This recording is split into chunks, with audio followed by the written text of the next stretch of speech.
Hello everyone, and a big welcome back to Northeastern Pennsylvania. I'm Larry Spegar for the Sports Express.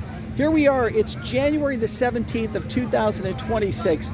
The College Football National Championship will be played here in Miami on Monday night.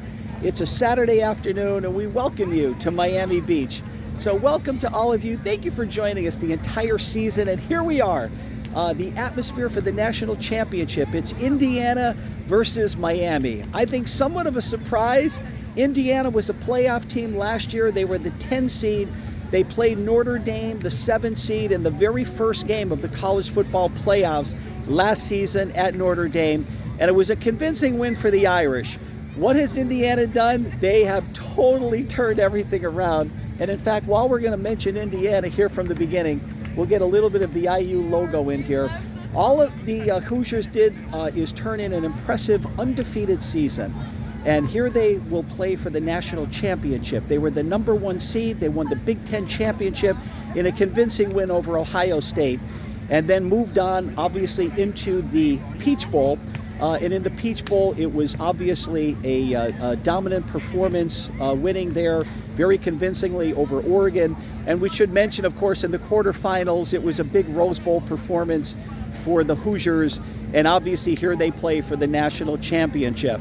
We're going to turn here for a bit. We're going to talk about the Hurricanes. What a season. Mario Cristobal has the Hurricanes playing well.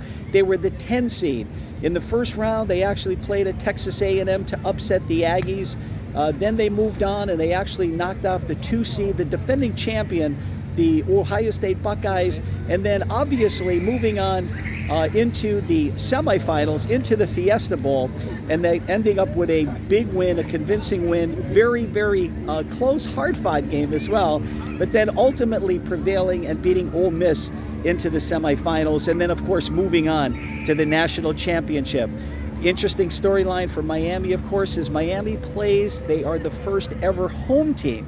They will be playing at Hard Rock Stadium on Monday night, and that is the stadium, the home turf, if you will, for the Miami Hurricanes. So how about that? They'll be on the visitor sidelines because they will be the visitors. They are the 10 seed taking on the number 1 seed, Indiana. So technically, Miami is the visiting team on Monday night, but obviously, realistically, and certainly home field wise, city wise, there's no question Miami will obviously be the home team for sure. Now let's look at it just a couple other ways too. When you're looking at the Hurricanes, certainly Miami's story a little different from Indiana's. Let's just talk about that for a few minutes.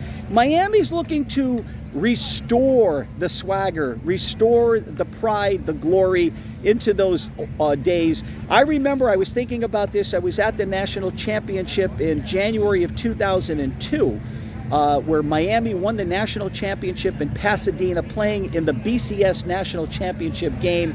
They had so many all-stars: Ken Dorsey, Clinton Portis, Jeremy Shockey, Bryant McKinney, Martin Bibla, Jonathan Vilma. There were so many superstars. A few of the other defensive backs, Buchanan, Ray Reed, all those so many wonderful players, Ed Reed, that played on that Miami team.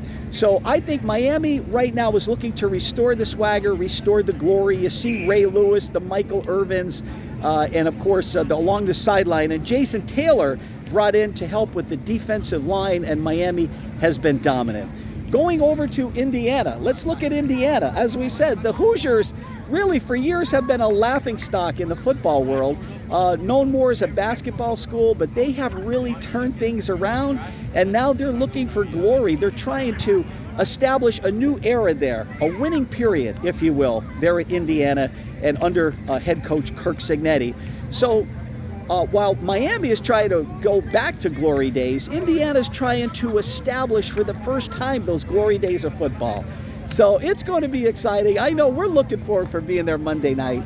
So we're going to step over, and obviously while we're talking about the neutrality of all of this, and we're looking forward to the great game, obviously we're all set up here on Miami Beach. And I wanted to personally take the time here on Saturday afternoon while it's all exciting. Thank you to Northeastern Pennsylvania for so many wonderful sponsors. You've been sponsoring us for years. We've been doing the Sports Express now for close to about 16 years. and we want to thank you all for your continued support. I want to mention those sponsors here today as we speak from Miami Beach. Colaruso's Cafe in Jessup. They, of course, were a champion in the past here at the Sports Express Bowl for the holidays. So thank you again. Jessup Pizza, located in Jessup.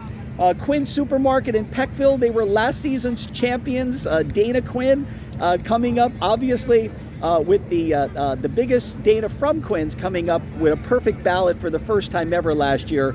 That was the 10th annual Sports Express Bowl. So Quinn Supermarket, we certainly thank you for your courtesy. Ragnacci's Restaurant in Dunmore, Bob Ragnacci, thank you so much for your support. Pizza by Pappas in downtown Scranton. Francesca and the family, thank you so much for your support. The Joseph's Restaurant in Peckville.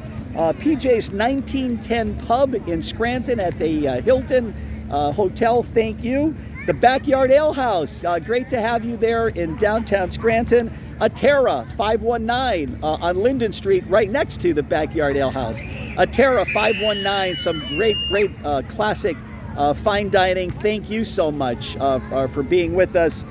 Vincenzo's longtime restaurant there in West Scranton on Main Street, thank you. Fratelli's in North Scranton, thank you so much. City Pizza, a newcomer for their second season in a row in Main Street in Dixon City, thank you so much. The Royal Buffet in Dixon City for years, a fine establishment, a great buffet, thank you.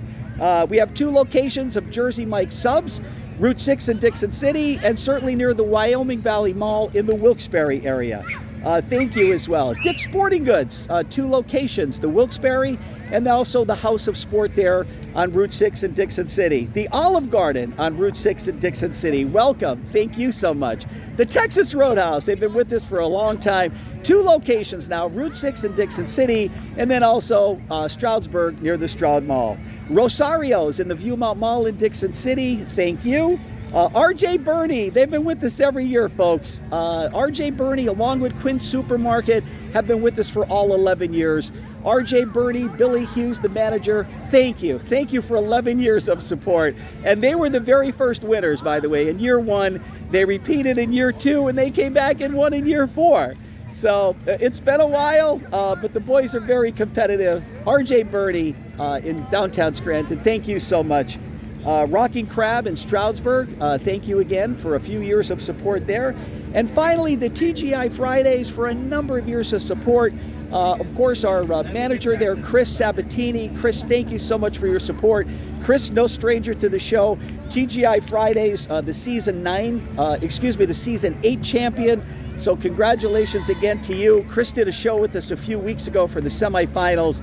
And thank you, Chris, and thank you for sharing your thoughts on the NFL playoffs as well. So, folks, one final look. Will it be the Hoosiers? Is it the year of the Hoosiers for Indiana as we share the background? Or, to be fair to everyone, is it Miami, the home team, the University of Miami? I'm Larry Spegar for the Sports Express. We'll see you again for another show live here from Miami Beach. Enjoy the game, everyone, and what should be a very, very exciting National Championship live from Miami Beach. I'm Larry Spegar for the Sports Express.